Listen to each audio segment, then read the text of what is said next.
Hello students. आप लोग की काफ़ी समय से डिमांड आ रही थी कि जो पॉलिटी और गवर्नेंस के जो स्टैटिक कोर्स हैं उसको आप लगातार क्लास लेते रहिए। और क्योंकि मैं टीचर रहा हूं और ऑफलाइन मैंने काफ़ी पढ़ाया हुआ है बच्चों को, मैं हमेशा से चाहता था कि मेरे वीडियोस जो हमारे करंट अफेयर के वीडियो रहते हैं, जो इनसाइट्स के वीडियो, क्योंकि आपने देखा है कि मेरा लोगो जो है वो पुष्पराज इनसाइट्स का है, तो किसी भी सब्जेक्ट या किसी भी मुद्दे के अंदर की तह तक जाना इस यूट्यूब चैनल का मेरा उद्देश्य था। लेकिन साथ ही स्टूडेंट्स की बहुत ज़्यादा डिमांड आ रही थी, इसलिए मैंने ये डिसीजन लिया है कि अपने करंट अफेयर और करंट जो पब्लिक इश्यूज हैं उन वीडियोस के साथ हम जो स्टैटिक यूपीएससी के जो टॉपिक्स हैं, जैसे कि पॉलिटी है, गवर्नेंस है या हिस्ट्री है, इन सब के ऊपर भी मैं कंटिन्यू वीडियो बनाते रहूँगा। अभी हाल ही में, क्योंकि बच्चे लगातार डिमांड कर रहे थे कि सर गवर्नेंस के ऊपर जो है उतना ज़्यादा हाईलाइट नहीं किया जाता है और ये आजकल के एग्जाम्स में काफ़ी ज़्यादा पूछा जाता है, मैंने डिसाइड किया है कि आज हम जो पढ़ने वाले हैं ये सिटीजन चार्टर के ऊपर पढ़ने जा रहे हैं। हमारा टॉपिक जैसा कि आपको दिख रहा है, citizen charter and the governance. मैं पॉइंटर को हाईलाइट कर देता हूं ताकि कुछ भी मुझे समझाना होगा आप लोग उस पर देख सकेंगे। तो आप जैसा कि फर्स्ट फोटो में आप देख रहे हैं यहाँ पर गुड गवर्नेंस। गुड गवर्नेंस देखिए, एक तो गवर्नेंस होता है यानी कि प्रशासन, और प्रशासन कितने अच्छी तरीके से इंप्लीमेंट किया जा सकता है, इसके लिए कुछ पैरामीटर सरकार के द्वारा बनाए गए हैं। उसके लिए कई सारे एक्सपर्ट पैनल्स को बैठाया गया और किस तरीके से हम बढ़िया से बढ़िया सर्विस हमारे सिटीजन्स को प्रोवाइड कर सकते हैं, इसके लिए कुछ बेसिक स्टेप्स उन्होंने मैंडेटरी रखे यानी कि कंपलसरी रखे। जैसे कि आपको पहला स्टेप्स में दिख रहा होगा ट्रांसपेरेंसी। ट्रांसपेरेंसी मतलब कि पूरी तरीके से पारदर्शी आपका सिस्टम होना चाहिए। सिस्टम जितना ज्यादा पारदर्शी होगा उतना ज्यादा उसमें करप्शन के चांसेस कम होंगे और जनता को जो है ये साफ साफ क्लियर होगा कि ये कार्य मेरे लिए हो रहा है और इसको करने की पद्धति क्या है, इसको करने की प्रोसेस क्या है, इसको करने का एम क्या है। फिर आप देखते हैं दूसरा एक पॉइंट इसमें दिख रहा है अकाउंटेबिलिटी। ठीक है, तो अकाउंटेबिलिटी को हिंदी में कहा जाता है उत्तरदायित्व। तो उत्तरदायित्व इसलिए कहा जाता है क्योंकि आप किसी भी चीज को कर रहे हैं तो उसके लिए कोई ना कोई एक रिस्पॉन्सिबल पर्सन होना चाहिए, ताकि यदि आपको सर्विस पूरी तरीके से या ठीक से प्रोवाइड नहीं हुई तो किसी एक पर्सन को आप अक्यूज्ड यानी कि आरोपी बता सकें और उसके खिलाफ फिर कार्यवाही हो सके, ताकि आगे से इस तरह की जो लापरवाहियां हैं उसको नजरअंदाज नहीं बोलना चाहिए, उसको जो है रिपीट ना किया जाए। और फिर है आपका सिटीजन फ्रेंडलीनेस, यानी कि कितना हम जो भी सर्विस प्रोवाइड कर रही है, सरकार जो भी काम कर रही है वो जनता के हित में होना चाहिए और जनता के साथ एक मित्रता का व्यवहार उसका होना चाहिए। कभी भी जो शासन है, जो प्रशासन है, वो इस तरह से काम ना करे कि मैं आपके ऊपर शासन कर रहा हूं। उसके काम करने की पद्धति इस तरह से होना चाहिए कि आप मेरे मित्र हैं, तो जिस तरह से दो मित्रों में आपसी सहयोग होता है, आपसी समझ होती है, इसी तरीके से सरकार और उसके नागरिकों के बीच में एक बॉन्ड होना चाहिए।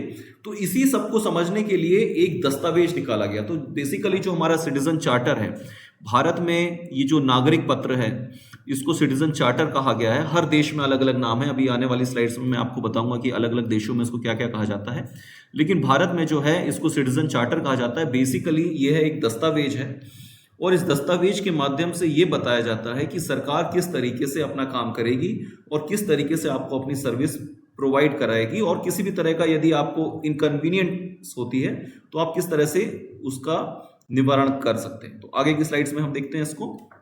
सिटीजन चार्टर, जैसा कि मैंने आपको बताया, सिटीजन चार्टर क्या है, बेसिकली इट्स अ डॉक्यूमेंट, ये एक तरह का दस्तावेज है, ठीक है, जो कि बेसिकली पब्लिक एजेंसीज और ऑर्गेनाइजेशंस, जो भी हमारी सरकारी संस्थाएं हैं, ये हमारे नागरिकों को एक दस्तावेज देती हैं। जैसे कि आपने देखा होगा कि आप किसी भी तरह का सपोज आप गारमेंट लेने गए, तो गारमेंट लेने जाते हैं तो आप देखते हैं कि उसके साथ एक एडवाइजरी भी मिलती है कि भाई इसको आप ठंडे पानी से धोइए, इसको प्रेस करने का तरीका क्या होगा, इसको आप नॉर्मल पानी में धो सकते हैं या फिर आपको उसको ड्राई क्लीन कराना होगा। इसी तरीके से जो सरकार जब हमको किसी भी तरह के ऑफर देती है, किसी भी तरह की हमें सर्विस देती है, तो उसके साथ वो एक डॉक्यूमेंट आजकल दे रही है। उस डॉक्यूमेंट में आपको बताया जाता है कि किस तरीके से काम होगा, किस तरह से हमने टेंडर प्रोसेस अपनाई है, क्या क्या सुविधाएं हम इसमें आपको दे रहे हैं, इसमें किसी भी तरह की कमी होती है तो आपको आगे क्या करना है। तो एक तरीके से पूरी तरह से इसको ट्रांसपेरेंट और अकाउंटेबल ठहराया गया है। तो वो जो दस्तावेज है, उसी दस्तावेज को क्या बोला गया है, सिटीजन चार्टर। बिल्कुल उसमें किसी भी तरह का कोई कॉम्प्लिकेशंस नहीं है, बिल्कुल आसान शब्दों में मैं आपको बताने की कोशिश कर रहा हूं। चलिए, 6 प्रिंसिपल्स की यदि हम बात करें, कौन कौन से प्रिंसिपल्स, यानी कि उसके कौन कौन से 6 सिद्धांत हैं सिटीजन चार्टर के। सबसे पहला क्या है, पब्लिश्ड स्टैंडर्ड्स। हर चीज जो है आपके स्टैंडर्ड क्या है। सपोज मैंने एक पेन लिया, तो वो पेन किस तरह का चलना चाहिए, ये बॉल पेन है कि ये इंक पेन है, किस तरह का पेन होगा, उसके स्टैंडर्ड कैसे होगा, उसमें कैप होगा कि नहीं होगा। तो जिस तरीके से एक पेन को आपने लिया, तो उस पेन के अंदर क्या क्या स्टैंडर्ड्स होते हैं, इसी तरीके से जब कोई भी सरकारी योजना या सरकारी सुविधा आपको दी जाती है, तो उसके एक स्टैंडर्ड्स तय किए जाते हैं। उन सारे स्टैंडर्ड्स की लिस्ट उस पे होगी। ओपननेस एंड द इंफॉर्मेशन, सारी जानकारियां उसमें आपको देने की कोशिश करेगी सरकार कि ये योजना क्यों बनाई गई है, किसके लिए बनाई गई है, किस तरीके से इसका क्रियान्वयन होगा, और इसमें किसी भी तरह की समस्या आती है तो उसका निवारण किस तरह से होगा। तो ये जो इंफॉर्मेटिव डॉक्यूमेंट है, ये आपको सिटीजन चार्टर में मिलेगा। चॉइस एंड द कंसल्टेशन, किसी भी तरह की चॉइस, देखिए किसी भी प्रोडक्ट को यदि आपको इंप्रूव करना है, तो वहां पर मल्टीपल चॉइस होना बहुत ही ज्यादा जरूरी है। और जितनी ज्यादा चॉइस होगी, उतना ज्यादा आपके पास आजादी होगी बेहतर से बेहतर सर्विस को लेने की। तो सरकार भी ये कोशिश करती है कि हम ज्यादा से ज्यादा चॉइस अपने नागरिकों को दें और कंसल्टेशन दें कि आपके लिए क्या सही है। तो उसके लिए भी सरकार आपको हेल्प करती है कि किस तरह का प्रोडक्ट, किस तरह की सर्विस आपके लिए सुटेबल होगी, तो वो आपको दिया जा रहा है। फिर कर्टेसी एंड द हेल्पफुलनेस, जैसे कि आपने देखा है, आप अक्सर बोलते हैं कि भाई सरकारी आप यदि किसी भी सरकारी कार्यालय में जाते हैं, तो आप देखते हैं अक्सर हमारे लोगों की ये शिकायत रहती है कि वहाँ के जो कर्मचारी हैं वो ध्यान नहीं देते, है ना। आप देखते हैं कि आपने एक बड़ा अच्छा सुना होगा कि भाई आप कभी भी स्टेट बैंक चले जाओ, तो हमेशा ये कह दिया जाता है कि 2 के बाद आना, 3 के बाद आना। पता चला मैडम अपना स्वेटर बुन रही हैं या मटर छील रही हैं, तो हमको बड़ा बुरा लगता है कि आपको सैलरी सरकार दे रही है हमारी सेवा के लिए और आप इस तरह की बहानेबाजी कर रहे हो। तो एक कर्टेसी होना चाहिए, एक हेल्पफुलनेस होना चाहिए। जैसे कि आप किसी भी ऑफिस में जाते हैं, कोई प्राइवेट कंपनी की यदि मैं बात करूं, तो जैसे ही आप जाएंगे, वो सीधे एक वहां पे रिसेप्शन होगा, वहां पे आपकी हेल्प करी जाएगी, सर आपको क्या चाहिए, क्या किस तरह की आपके पास प्रॉब्लम है। तो यही चीजें सरकार को भी इंप्लीमेंट करना है, और इसलिए इसको जो 6 प्रिंसिपल्स हैं, उसमें से एक बड़ा इंपॉर्टेंट प्रिंसिपल रखा गया है कि जनता को सम्मान देना और उसकी हेल्प के लिए हमेशा तत्पर रहना एक हर सरकारी कर्मचारी का दायित्व होना चाहिए। फिर अगला आता है ग्रीवियंस रेड्रेसल, यानी कि समस्या का निवारण। किसी भी तरह की समस्या यदि आपको सरकारी ऑफिस से है, तो उस समस्या का निवारण किस तरीके से होगा, उसकी क्या पद्धति होगी, क्या प्रोसेस होगा, और क्या प्रोटोकॉल्स उसमें अपनाए जाएंगे। यदि कोई अधिकारी, रिस्पॉन्सिबल अधिकारी यदि काम नहीं कर रहा है, तो उसके ऊपर आप किसके पास जाएंगे अपनी शिकायत लेके, उसका पूरा एक मैनेजमेंट, एक पूरा स्टेप बाय स्टेप आपको जो है इंफॉर्मेशन उस पर रहेगी। फिर आप देखेंगे लास्ट में है वैल्यू फॉर मनी। आप जो भी सरकारी सेवा ले रहे हो, वो वैल्यू फॉर मनी है कि नहीं। सपोज मैं यदि रेलवे से जबलपुर से दिल्ली जा रहा हूं, तो 3rd AC या 2nd AC का जो किराया है, वो वैल्यू फॉर मनी है कि नहीं। जितना पैसा मैं दे रहा हूं, उतनी सुविधा रेलवे मुझे प्रोवाइड कर रही है कि नहीं कर रही है। जो चादर मुझे मिल रही है, जो कुशन वगैरह मुझे मिल रहे हैं, वो साफ सुथरे हैं कि नहीं, AC प्रॉपर काम कर रहा है कि नहीं कर रहा है, वहां पे हर तरह से पेस्ट कंट्रोल किया गया है कि नहीं किया गया है। तो जो भी पैसा आम जनता सरकार को दे रही है, उसके बदले में उसको उसके पैसे से बेहतर वैल्यू देने का कर्तव्य सरकार का है। और इसलिए सिटीजन चार्टर के जो 6 प्रमुख उद्देश्य हैं, इन सब में ये इंपॉर्टेंट पॉइंट्स को बोला गया है। ये यूपीएससी में क्वेश्चन आ चुका है कि right the 6 principles of the citizen charter. तो उसमें आपको ये 6 प्रिंसिपल रख के उनको कम से कम शब्दों में ब्रीफली तौर पे आपको उसको एक्सप्लेन करना होगा। तो इसको ये 6 की 6 जो मैंने आपको पॉइंट्स बताए हैं, इसको आप बहुत अच्छे से पढ़ेंगे और इसको याद रखेंगे। चलिए, प्रिंसिपल ऑफ सर्विस डिलीवरी। अब जो भी सर्विस हम आपको दे रहे हैं, यानी कि सर्विस डिलीवरी देने वाला कौन है, यहाँ पे सर्विस प्रोवाइडर कौन है, सरकार। सरकार में आपकी केंद्र सरकार भी आएगी, राज्य सरकार भी आएगी। तो केंद्र और राज्य सरकार जब किसी भी तरह की सर्विस आपको देंगे, किसी भी तरह की सेवा आपको देंगे, तो किन किन चीजों का ध्यान रखेंगे। सबसे पहली बात क्वालिटी, कि जो भी चीज है उसके अंदर बेस्ट क्वालिटी होना चाहिए। ऐसा नहीं है कि सरकारी माल है तो बेकार माल है, नो। गवर्नमेंट से जो भी प्रोवाइडेड आपको चीज है, हम कहते हैं ना अक्सर कि भाई जो गोल्ड आप ले रहे हैं, वो गोल्ड के ऊपर जो है हॉलमार्क होना चाहिए, सरकारी थप्पा लगा है, मतलब वो गोल्ड क्या है, पूरी शुद्धता है, हम उसके ऊपर ब्लाइंडली ट्रस्ट कर सकते हैं। तो क्वालिटी मेंटेन रखना है। फिर चॉइस, हमको हमेशा, जैसे कि मैंने कहा, जितना ज्यादा चॉइस होगा उतना ज्यादा इकोनॉमी आपकी आगे बढ़ेगी और उतना ज्यादा प्रोडक्ट की क्वालिटी इंप्रूव होगी। तो सरकार का भी ये दायित्व है कि वो एक कॉर्पोरेटेड जो जिस तरह से कॉरपोरेट पे एक कॉम्पिटिटिवनेस होता है, इसी तरीके से सरकार भी जो अपने प्रोडक्ट ला रही है उसके अंदर कई तरह की चॉइस हो, ताकि उसके अंदर दिन ब दिन बेहतर करने के जो चांसेस हैं या जो एरिया ऑफ इम्प्रूवमेंट है वो हमेशा बना रहे। स्टैंडर्ड्स इसमें लिखा है जैसे कि specifying the what to expect within the time frame, एक पर्टिकुलर टाइम फ्रेम में कितना क्वालिटी आपको, किस तरह की क्वालिटी आपको दिया जाना चाहिए। सपोज जैसे कि मैंने अभी आपको ट्रेन का एग्जांपल दिया, तो जबलपुर से दिल्ली जाने का जर्नी आर कितना होना चाहिए। ऐसा तो नहीं है कि भाई हमने आपसे किराया लिया और हमने आपको भाई एसी लगा दिया, चादर दे दी, सब कर दी और उसके बाद में आपको 22 घंटे में दिल्ली पहुंचा रहा हूं, तो वो तो कोई मतलब निकलेगा नहीं। तो बेसिकली एक टाइम फ्रेम होना चाहिए। यदि टाइम फ्रेम में हमको वो सर्विस नहीं मिल रही है तो उस सर्विस का कोई मतलब नहीं रह जाएगा। कहते हैं ना कि यदि न्याय आपको समय पे नहीं मिल रहा तो फिर वो किसी तरह का न्याय नहीं होता। तो यहां पर भी ये बोला गया कि हर तरह से सरकार को अपने स्टैंडर्ड तय करने पड़ेंगे। पुल बना रही है तो सरकार को बताना पड़ेगा कि ये पुल में कितने समय पे कंप्लीट करेंगे। हम रोड बना रहे हैं तो रोड कितने समय पे कंप्लीट होगी। यदि रेलवे लाइन का इलेक्ट्रिफिकेशन हो रहा है तो कितना समय लगेगा। तो इस तरह से सरकार को अपने स्टैंडर्ड बनाने पड़ेंगे और गिवन टाइम फ्रेम में उसको कंप्लीट करना पड़ेगा। फिर है वैल्यू, जैसा कि मैं आपको पहले भी बता चुका हूं, टैक्स पेयर का पैसा है, आम जनता का पैसा है, उनकी मेहनत और खून पसीने की कमाई का पैसा है, तो उस पैसे के बदले बेहतर से बेहतर सर्विस उनको देने का कर्तव्य हमारी सरकार का है। ठीक है, तो ये जो है सर्विस डिलीवरी के प्रिंसिपल्स होते हैं। तो आप ध्यान रखिएगा क्वेश्चन क्या पूछ रहा है आपसे, सिटीजन चार्टर के प्रिंसिपल पूछ रहा है कि सर्विस डिलीवरी के पॉइंट्स पूछ रहा है या प्रिंसिपल पूछ रहा है, इसका आपको विशेष तौर पर ध्यान रखना है। इसी के अंदर आगे हम चलते हैं तो अकाउंटेबिलिटी, जैसे कि मैंने आपको बताया कि हर सर्विस के पीछे एक आदमी अकाउंटेबल होना चाहिए। जैसे कि मैं वहां पर गया, हम रेलवे की बात कर रहे थे, उसी एग्जाम्पल को लेकर मैं आगे बढ़ूंगा कि सपोज मेरी सीट पे कोई और बैठा हुआ है तो मैं तो उससे लड़ूंगा नहीं। तो उसके लिए अकाउंटेबिलिटी किसकी है, टीसी की है, जो टिकट चेकर हमारे पर आते हैं, जिनको आप आजकल रेलवे में मैनेजर कहा जाता है। तो वो आएंगे और हमें ये इंश्योर कराएंगे कि जो मुझे सीट मिली है वो सीट के ऊपर कोई और ना बैठे, वो सीट मुझे ही अलॉट हो। तो एक अकाउंटेबिलिटी होना चाहिए। इसके बाद अगला पॉइंट है ट्रांसपेरेंसी। जैसे कि मैंने बताया, जो भी रूल्स हैं, प्रोसीजर है, स्कीम है, ग्रेवियंस रेडर्सल यानी कि समस्या का निवारण, इन हर तरह के उसमें ट्रांसपेरेंसी होना चाहिए कि किस तरीके से काम हो रहा है, क्या क्या रूल्स हैं, उन रूल्स को फॉलो किया जा रहा है कि नहीं किया जा रहा है, क्या टाइम फ्रेम में मैं आपको सर्विस डिलीवर कर रहा हूं। ये हर तरह की चीज आपको वहां पे बताना जरूरी होता है। फिर लास्ट में है participative, consult and the involve. सरकार को केवल ये नहीं है कि हमने सेवा दे दी और आप सेवा ले लें, नहीं, एक बेहतर संवाद होना बहुत ही ज्यादा जरूरी है। जैसे कि किसान है तो कृषि मंत्रालय जो है वो किस तरीके से किसानों के साथ कंसल्टेशन करे, एक बेहतर से बेहतर बीज किस तरीके से आप लगाएं, आप जो है मिट्टी, जो आपका फसलों का जो साइकिल है उसको किस तरीके से बदलें, वाटर हार्वेस्टिंग आप किस तरीके से करें, ड्रिप इरिगेशन किस तरीके से करें। तो ये सरकार की जिम्मेदारी है। केवल सुविधा देना नहीं है कि आपको जो डीएपी दे दिया, खाद दे दिया, अब आप फसल उगा लो, नहीं। इसके साथ सरकार का ये भी काम होता है कि वो फील्ड पे जाए और सरकारों से बात करे कि किस तरह से कम पानी में हम बेहतर फसल उगा सकते हैं। मिट्टी का जो है किस तरीके से आप उसको, मिट्टी की जो प्रोडक्टिविटी है उसको किस तरीके से इंप्रूव कर सकते हैं।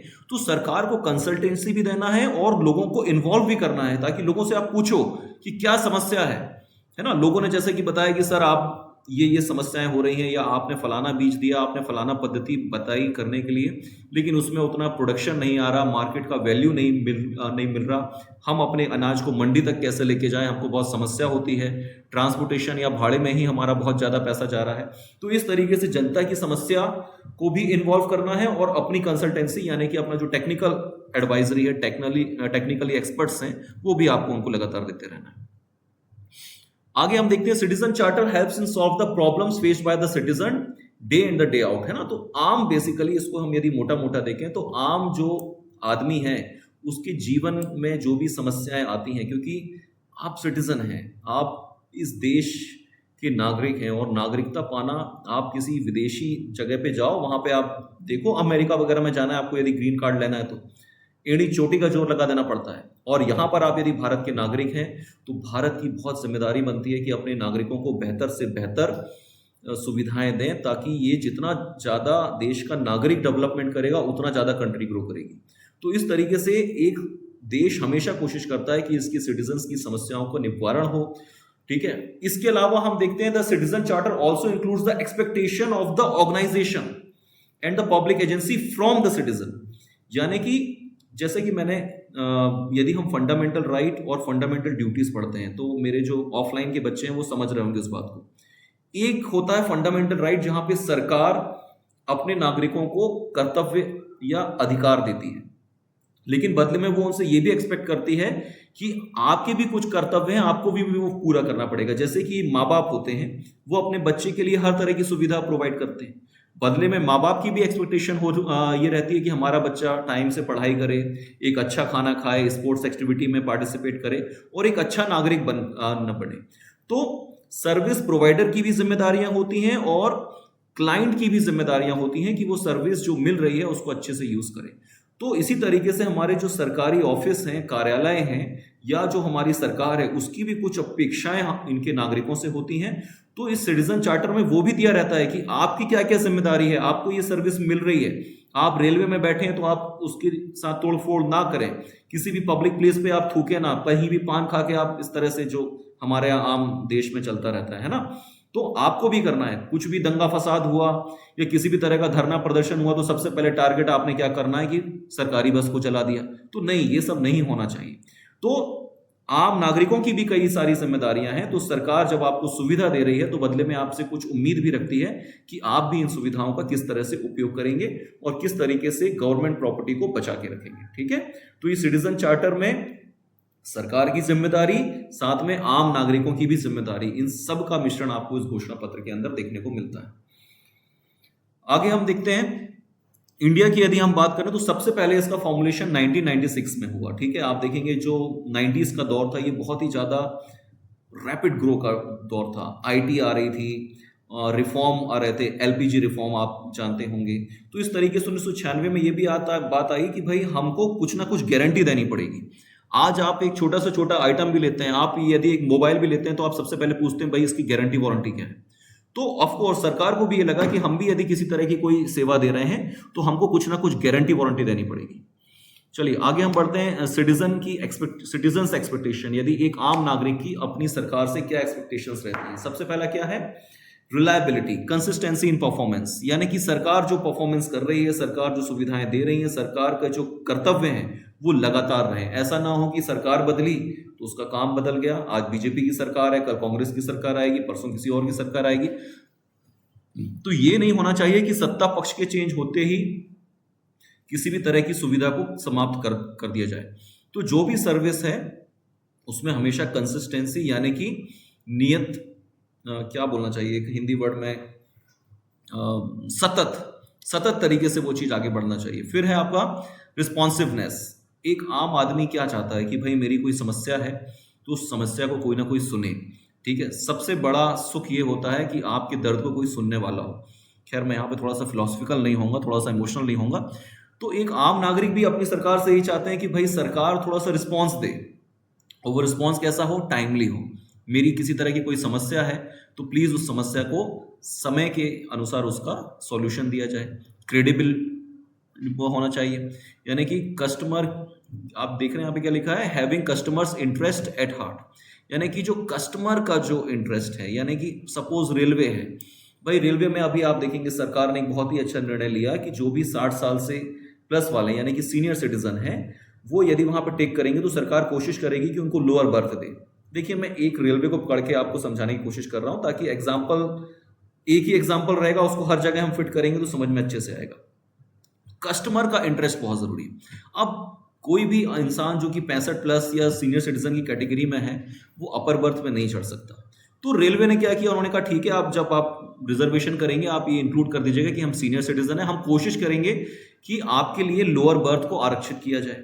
तो ये होता है ना कि जो भी हम सर्विस प्रोवाइडर है वो ध्यान रखे कि कस्टमर की नीड क्या है।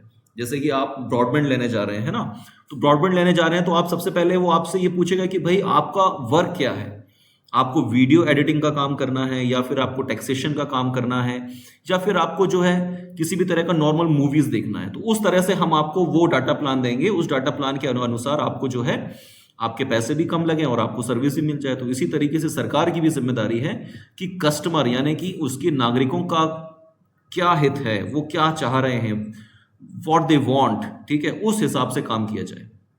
फिर नेक्स्ट ऑप्शन आता है एम्पैथी, है ना। एम्पैथी का मतलब होता है, देखिए, एक तो होता है सिंपैथी कि आपका दुख है, आपके दुख से मैं भी दुखी हो जाऊं और दोनों बैठ के रोने लगे, ये तो क्या हो गया, सिंपैथी। लेकिन एम्पैथी का मतलब ये होता है कि आपके साथ किसी तरह की समस्या है तो मैं उस समस्या को समझूं और उसके निवारण की कोशिश करूं, ना कि आपके साथ बैठ के रोने लगूं।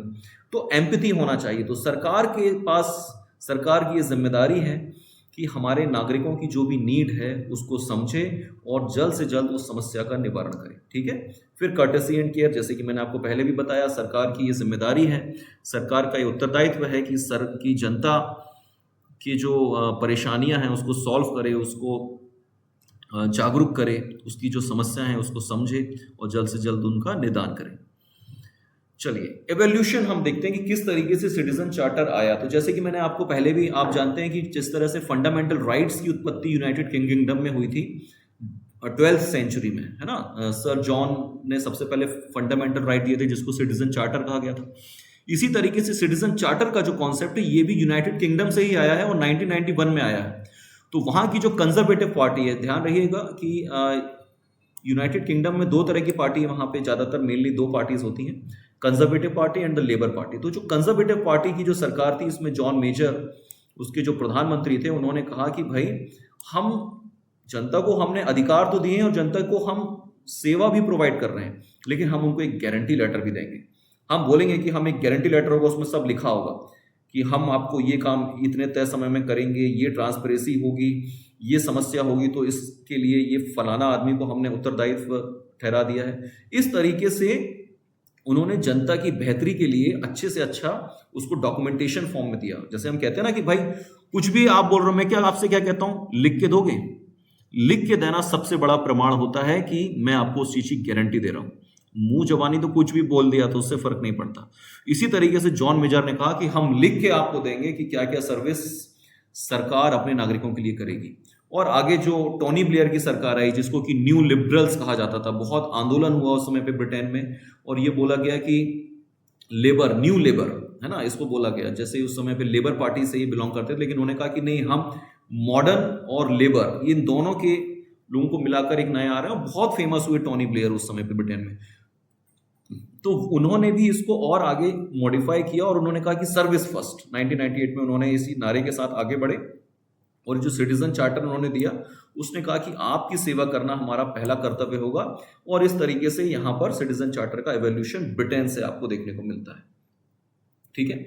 जैसा कि मैंने आपको बताया, अलग अलग देशों में इसके अलग अलग नाम है, ये नाम आप देख सकते हैं। ज्यादातर पर आपको, कहीं पर आपको, जैसे बेल्जियम है, यहाँ पर पब्लिक सर्विस यूजर्स चार्टर कहा जाता है, फ्रांस में सर्विस चार्टर कहा जाता है, स्पेन में इसको क्वालिटी ऑब्जर्वेटरी कहा जाता है, मलेशिया में क्लाइंट चार्टर कहा जाता है। तो इस तरीके से अलग अलग देशों में क्या क्या इसके नाम है और कब कब से इसकी शुरुआत की गई, ये आप देख सकते हैं। इंडिया में आप देख सकते हैं, इंडिया में इसको क्या कहा जाता है, सिटीजन चार्टर, यानी कि नागरिक घोषणा पत्र, और इसकी शुरुआत हुई है 1997 से, ठीक है। ये कुछ बेसिक फैक्ट्स हैं जो आपको याद रखने होंगे।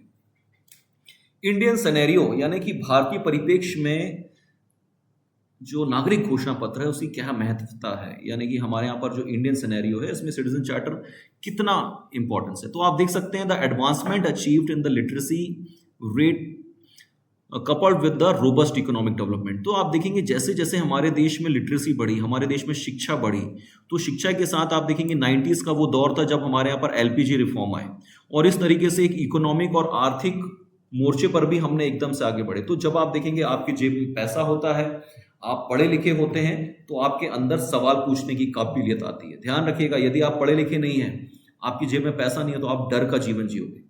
लेकिन जब आप शिक्षित होते हो, इकोनॉमिक तौर पर आप मजबूत होते हो, तो आपके अंदर एक राजनीतिक चेतना आती है और इस तरीके से आप चीजों को डिमांड करना सीखते हो, अपनी आवाज, अपने हक को बोलना सीखते हो। तो जब हमारे देश में सन 90 का दौर में ये सारी चीजें बढ़ी, शिक्षा बढ़ी, इकोनॉमिक डेवलपमेंट बढ़ा, तो लोग जो है काफी रिस्पॉन्सिव हो गए, काफी डिमांडिंग हो गए। उन्होंने सरकार से पूछना शुरू कर दिया कि भाई ये सर्विस क्यों है, हमको इसके लिए बेहतर सर्विस क्यों नहीं मिल रही है। तो आप देखेंगे जनता की उस डिमांड को भांपते हुए फिर एक एक्शन प्लान आया जिसको आप देखते हैं, कहते हैं action plan for effective and the responsive government. तो 1997 में ये इनिशिएटिव लिया गया और लगभग सारे जो मुख्यमंत्री थे, हर राज्य के मुख्यमंत्री और जो भी यूनियन टेरिटरी हैं, उन सब के मुख्यमंत्रियों को बुलाया गया नई दिल्ली में, और 24 मई 1997 में एक बैठक हुई और बैठक में ये निर्णय लिया गया कि अब हमको जो है सिटीजन चार्टर प्रोवाइड करना पड़ेगा अपने नागरिकों को।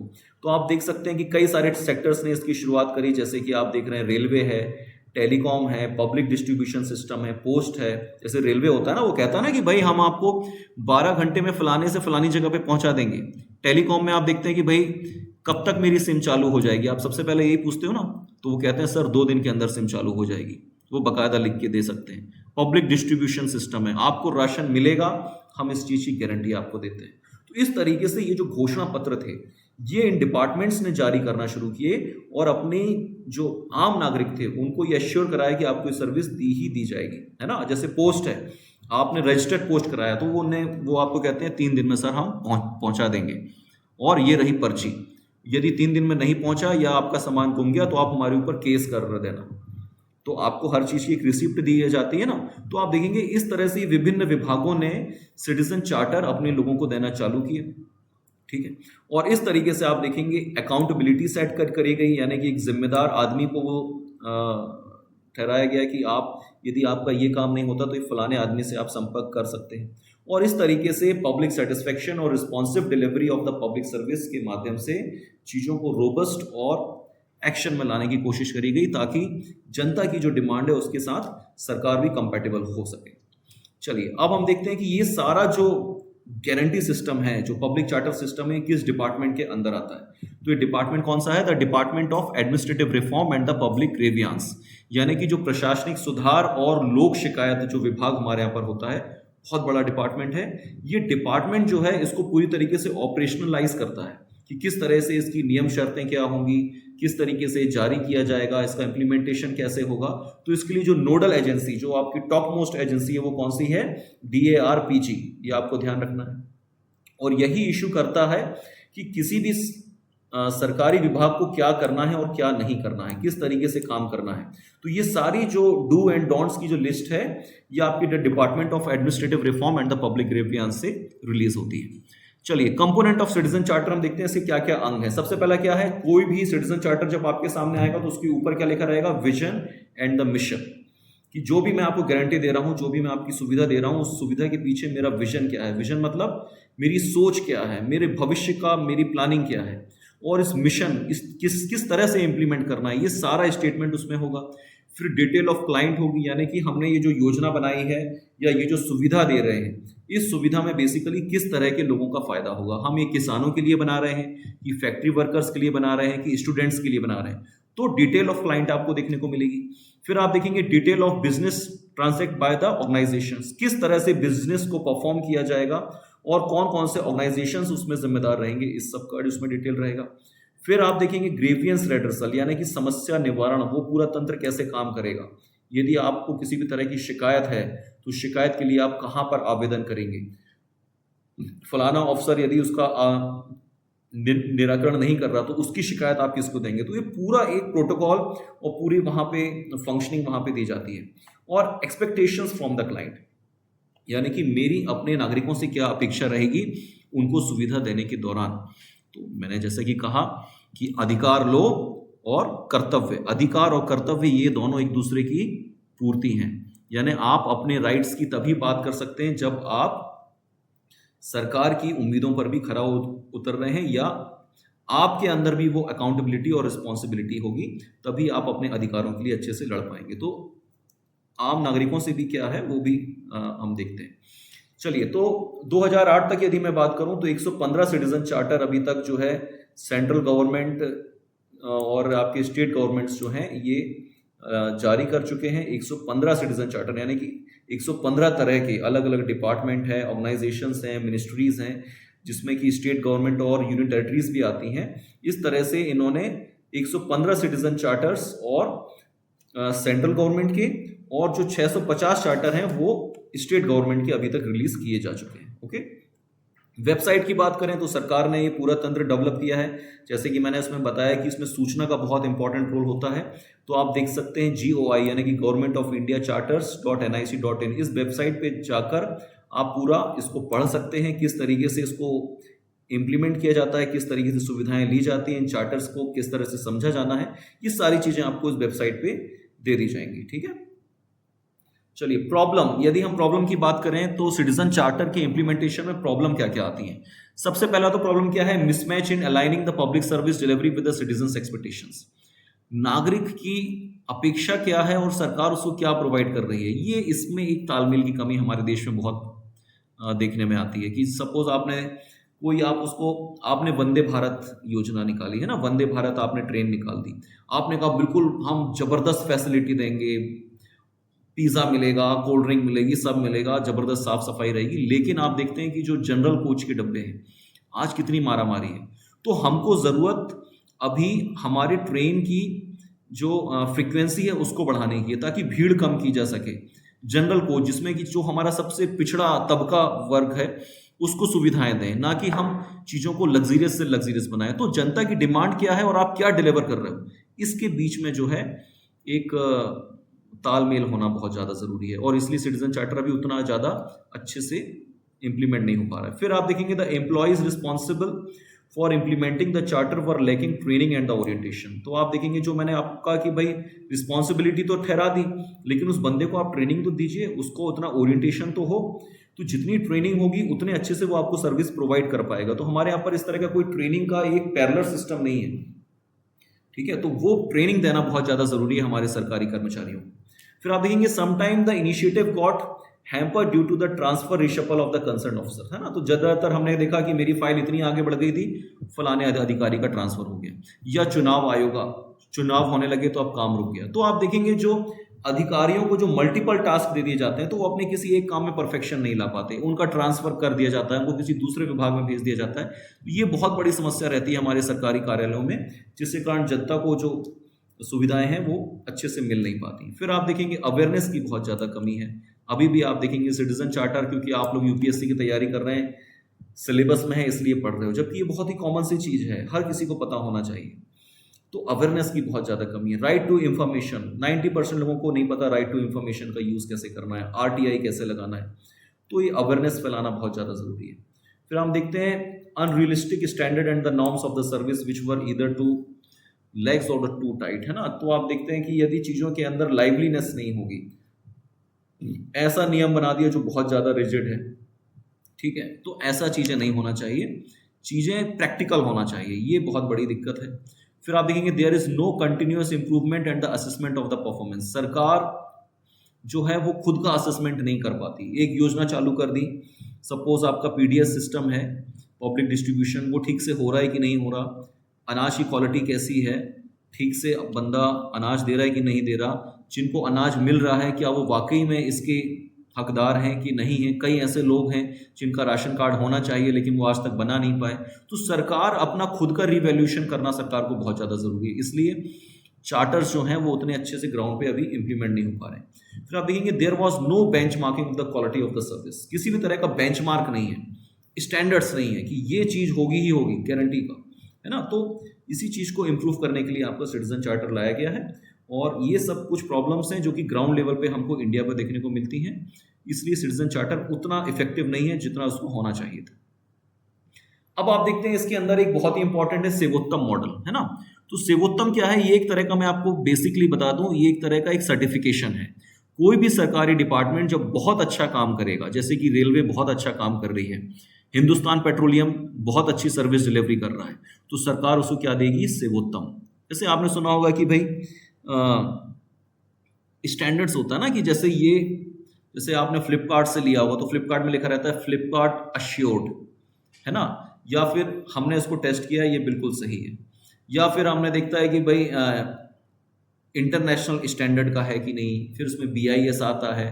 तो इसी तरीके से, या आप देखते हैं जो भी फूड प्रोडक्ट आप लिखते हैं तो उसमें FSSAI अप्रूव्ड है कि नहीं।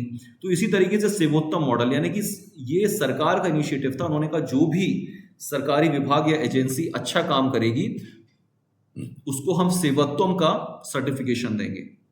बेसिकली एक तमगा है, एक सर्टिफिकेट स्कीम है। और इस तरह से हमारी जो सरकारी एजेंसीज हैं इनके अंदर एक कंपटीशन की भावना जारी करता है। तो भाई हमेशा, जैसा कि आपने देखा, बीएसएनएल चाहेगा कि मैं इतनी अच्छी सर्विस प्रोवाइड करूं, इतना अच्छा सिग्नल दूं, इतनी अच्छी ब्रॉडबैंड की स्पीड दूं कि मुझे सर्वोत्तम का प्राइस मिले। तो जैसे पद्म विभूषण होता है, भारत रत्न होता है, परमवीर चक्र होता है, इसी तरीके से सिटीजन चार्टर को अच्छे से इंप्लीमेंट करने के एवज में आपको सर्वोत्तम का प्राइस दिया जाता है। तो ये किसको दिया जाएगा? सरकारी एजेंसीज को दिया जाएगा। ठीक है, चलिए, सर्वोत्तम के लिए क्या क्या चीजों की रिक्वायरमेंट है? Successful implementation of citizen charter. कोई भी सरकारी एजेंसी अपने सिटीजन चार्टर को यदि अच्छे से इंप्लीमेंट कर रही है तो उसको सर्वोत्तम मॉडल दिया जा सकता है।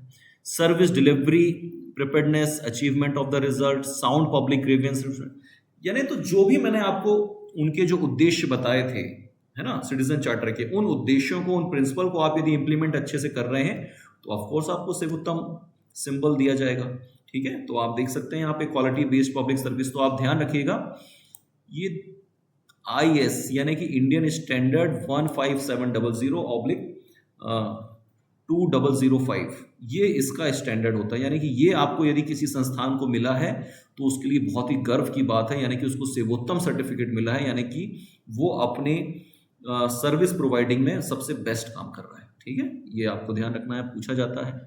With the adoption of the सर्वोत्तम scheme, India earned the pride to become the first country in the world to publish a requirement standard for the quality management of the public service delivery। यानी कि भारत दुनिया का पहला देश है जो अपनी सरकारी एजेंसियों को, अपने सरकारी कार्यालयों को या ऑर्गेनाइजेशंस को सर्टिफिकेशन देता है क्योंकि वो बेहतर काम कर रहे हैं। अदरवाइज ऐसा इनिशिएटिव आज तक दुनिया में किसी देश ने नहीं लिया था। तो हमने अपने आप को फैसिलिटेट करने के लिए, ताकि हम अच्छे से अच्छा काम डिलीवर कर सकें, इसके लिए हमने सर्वोत्तम मॉडल यहां पे लाया। ओके, अदर स्टैंडर्ड्स हम देखें तो कौन कौन सा है, जैसे कि customer focus, internal and the external communication requirement, documentation requirement, mechanism to implement, monitor, measure and the improve delivery, वही सारी चीजें हैं। ठीक है, तो कस्टमर को फोकस कितना अच्छा है आपका, आप उससे कम्युनिकेट कितने अच्छे से कर पा रहे हो, आप उसकी समस्याओं को समझ पा रहे हो कि नहीं कर पा रहे हो। डॉक्यूमेंटेशन तगड़ा होना चाहिए ताकि किसी भी चीज़ के में हेरा फेरी ना हो सके और हर चीज़ का प्रूफ रहे। ठीक है, फिर किसी भी मैकेनिज्म को इम्प्लीमेंट करना, उसका मॉनिटर यानी कि उसके ऊपर निगरानी रखना, उसको मेजर करना और डिलीवरी अच्छे से इम्प्रूव करना, ये सारी चीज़ें जो हैं ये इसके स्टैंडर्ड्स होते हैं। ये स्टैंडर्ड यदि आप पूरा कर रहे हैं तो आपको सर्वोत्तम सर्टिफिकेट से अलंकृत किया जाएगा। जैसे कि आप देख रहे हैं यहाँ पे HP पेट्रोलियम, जो ये HP पेट्रोलियम भारत सरकार का उपक्रम था। इन्होंने अपना ऑयल का जो पेट्रोलियम ये प्रोवाइड करते हैं, डीजल और पेट्रोल प्रोवाइड करते हैं, उसकी क्वालिटी बहुत अच्छी रखी, ऑक्टेन नंबर मेंटेन रखा, पेट्रोल पंप के अंदर वॉशरूम की फैसिलिटी थी, ड्रिंकिंग वाटर की फैसिलिटी थी, फ्री एयर की फैसिलिटी थी, शॉपिंग कॉम्प्लेक्स छोटे छोटे बनाए गए। तो ये सारी चीज़ें जब HP ने किया तो उसको सर्वोत्तम मॉडल यानी सर्वोत्तम का सर्टिफिकेट दिया गया। मतलब हम कह सकते हैं कि जितने भी सरकारी पेट्रोल पंप हैं, आप HP में चले जाना, उसको सर्वोत्तम मिला है, यानी कि वो यार बढ़िया होगा, है ना। तो ये इस तरीके से सर्वोत्तम मिला, मतलब समझ जाना कि ये अच्छी सर्विस प्रोवाइड कर रहा है। ठीक है, चलिए, quality management system standard IS 15700 और 2005, ये basically bureau of Indian standard ये प्रोवाइड करता है। और ये जो हमने इसका कोडिंग बनाया है, ये कोडिंग का सर्टिफिकेट यदि आपको मिलेगा तो मतलब आप सर्वोत्तम के कैटेगरी में आएंगे। तो आप देखेंगे draft standard was prepared by the panel of 15 expert from the 11 organisation. ठीक है, तो लगभग 15 विशेषज्ञों को बुलाया गया, चूंकि 11 ऑर्गेनाइजेशंस थे, और इस तरीके से इन्होंने एक स्टैंडर्ड तय किए, है ना। तो इसमें आप देख सकते हैं कौन कौन था। पब्लिक सेक्टर जो हमारी केंद्र सरकार के अंतर्गत जो भी हमारे कारखाने, जैसे कि NTPC, BSNL, भेल, गेल, सेल, इनसे लोगों को बुलाया गया। DRPG से बुलाया गया, टाटा कंसल्टेंसी है, क्वालिटी काउंसिल ऑफ इंडिया है, ब्यूरो ऑफ इंटरनेशनल स्टैंडर्ड है, इनसे एक्सपर्ट्स को बुला के बोला गया कि भाई ये जो हम सर्वोत्तम मॉडल इंट्रोड्यूस कर रहे हैं, इसके लिए क्या क्या पैमाने होंगे और किस तरीके से हम अपने सरकारी एजेंसियों को जांचेंगे और फिर उसको सर्टिफाई करेंगे। तो इस तरीके से ये पूरा सिस्टम आपका बनाया गया। अब एडमिनिस्ट्रेटिव रिफॉर्म कमीशन यानी कि प्रशासनिक सुधार आयोग, जो द्वितीय प्रशासनिक सुधार आयोग था, उसने सिटीजन चार्टर के ऊपर बहुत ही अच्छी कमेंट्रीज की हैं और उनकी कुछ रिकमेंडेशन है। तो सबसे पहले तो आपको पूछा जाएगा कि भाई एडमिनिस्ट्रेटिव रिफॉर्म कमीशन किस नंबर के एडमिनिस्ट्रेटिव रिफॉर्म कमीशन ने सिटीजन चार्टर के ऊपर बात की, तो कौन सा है? 2nd नंबर का।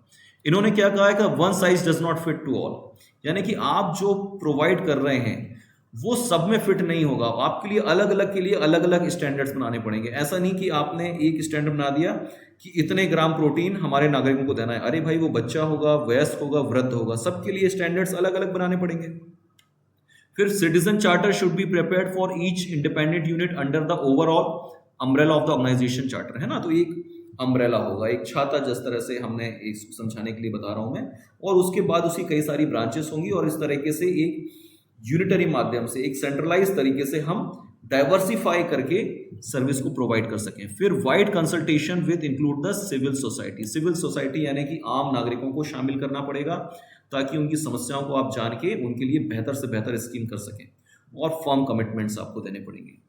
फिर internal process and the structure should be reform to meet the commitment given, आपको हमेशा अपना जो स्ट्रक्चर है उसको रिफॉर्म करते रहना पड़ेगा, आपको बेंचमार्क सेट करने पड़ेंगे, आपको अपने टारगेट सेट करने पड़ेंगे, और फिर hold officers accountable for result, है ना। कुछ अधिकारियों को आपको अकाउंटेबिलिटी देनी पड़ेगी, उत्तरदायित्व देने पड़ेगी कि ये सर्विस के लिए, इस चार्टर के लिए आपको जिम्मेदारी दी जाती है, आपको ट्रेनिंग वगैरह देके आपको सशक्त बनाया जाएगा ताकि आप जनता की उम्मीदों पे खरा उतर सकें और सरकार बेहतर से बेहतर काम कर सके। ठीक है, तो ARC 7 step model for the citizen centricity, पहला तो उन्होंने ये कहा है कि define all the service which you provide and identify for your client, सारी सर्विस आपको बतानी है, जनता के अंदर अवेयरनेस लाना है, उनके नॉर्म्स क्या है, फिर डेवलपमेंट कैपेबिलिटी क्या है स्टैंडर्ड्स की, perform to achieve the standard and monitor performance against the set standard, है ना। जो भी हमने स्टैंडर्ड तय किए हैं उनको आपको मॉनिटर भी लगातार करते रहना है। इस तरीके से जो एडमिनिस्ट्रेटिव रिफॉर्म कमीशन था, इसने सरकार को ये निर्देशित किया कि इन इन चीज़ों के ऊपर आपको काम करना पड़ेगा, तभी आप सिटीजन चार्टर को अच्छी तरीके से इम्प्लीमेंट कर पाएंगे। ठीक है, फिर इसी के अंदर आपका evaluate the impact through the independent mechanism, एक स्वतंत्र निकाय होगा, एक स्वतंत्र संस्था होगी जो इस पूरे मॉडल को जांचने का काम करेगी, और continuous improvement based for the monitoring and the evolution the result, इसको कंटिन्यू निगरानी में रखना पड़ेगा, इसका एनालिसिस करना पड़ेगा, और इस तरीके से सर्विस को प्रोवाइड आपको देना पड़ेगा। तो इस तरीके से आपने देखा पूरा सिटीजन चार्टर क्या था, इसका लक्ष्य क्या था, इसके उद्देश्य क्या थे, सर्विस डिलीवरी के उद्देश्य क्या थे, और किस तरीके से इसका एवोल्यूशन आया, भारत में क्या क्या समस्याएं इसमें हैं, और सेवोत्तम मॉडल क्या है, और लास्ट में मैंने आपको बताया सेकंड एडमिनिस्ट्रेटिव रिफॉर्म कमिशन ने इसके बारे में क्या क्या कहा है। तो आई होप मेरा लेक्चर आपको समझ में आया होगा। इसी तरीके से मेरे साथ आप लोग बने रहिए, और हम गवर्नेंस के सारे टॉपिक्स को इसमें कवर करेंगे। पढ़ना बहुत ज़्यादा ज़रूरी है, किताब ज़रूर पढ़िए, वीडियो ज़रूर देखिए, लेकिन वीडियो देखने से भी ज़्यादा ज़रूरी है किताब को पढ़ना, और उस चीज़ का इम्प्लीमेंटेशन अपनी डे टू डे लाइफ में देखना। ठीक है, इस तरीके से आपको लगातार इम्प्रूव करना है, और पुष्पराज इनसाइट्स में बने रहना है। थैंक यू सो मच, जल्दी मिलते हैं, बाय बाय।